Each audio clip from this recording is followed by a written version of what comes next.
Good morning children. नमस्ते बच्चे। इस नए वीडियो में देखने से बहुत संतोष हूँ।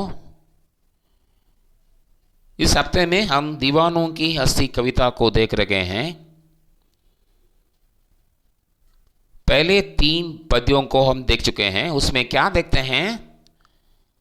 दीवानों की हस्ती, दीवान लोग कैसा व्यवहार रखते हैं जब वे अपने रिश्तेदारों को देखने के लिए आते हैं, और दीवान लोग का व्यवहार कैसा होता है समाज में,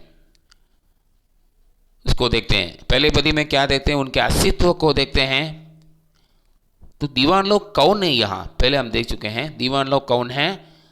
इस समाज में अच्छे कार्यों को करने वाले, सच्चे कार्यों को करने वाले, देश के लिए लड़ाई करने वाले, देश के लिए अपने आप को त्याग करने वाले, किसी भी परिस्थिति में अपने मन को अटल रखने वाले, अपने मन को त्याग करने के लिए तैयार रखने वाले हैं ये दीवान। तो ये दीवान लोग एक ही स्थान में ही नहीं रहते। आज यहाँ हो तो कल कहीं रहेंगे। हमेशा घूमते रहते हैं, संतोष के समाचार को लेकर चलते हैं, ये संतोष से आगे बढ़ते हैं, धूल उड़ाते हुए आगे बढ़ते हैं, कष्टों का सामना करते हुए आगे बढ़ते हैं। और जब वे रिश्तेदारों को देखने के लिए जाते हैं, संतोष से देखने के लिए आते हैं, पर जब वे तुरंत वे चले जाते हैं किसी कारण के लिए, जैसे कि सैनिक लोग देश की सीमा से समाचार आने पर उनको लड़ाई के लिए जाना पड़ता है तो वे चले जाते हैं। तो इसे सुनकर उनके रिश्तेदार बहुत दुखित हो जाते हैं और उनसे पूछते हैं अभी आ गए थे, आप क्यों चलते हैं?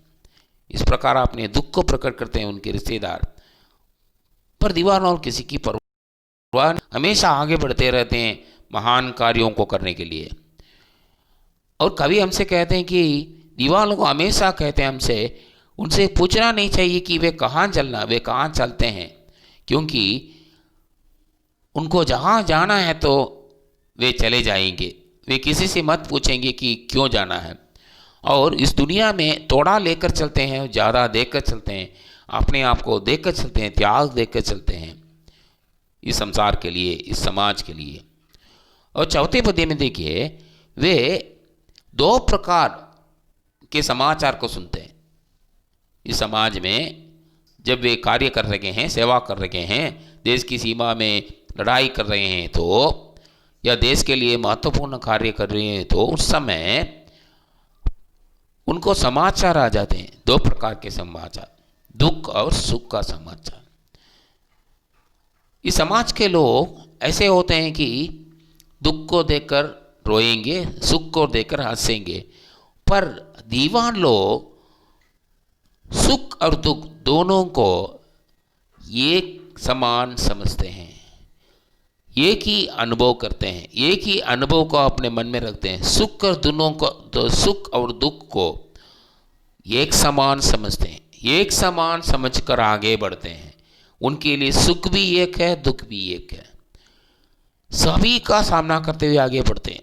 उनके लिए कोई दुखित समाचार या सुखित समाचार आने पर भी दोनों को वे देखते ही नहीं, एक समान समझकर आगे बढ़ते हैं।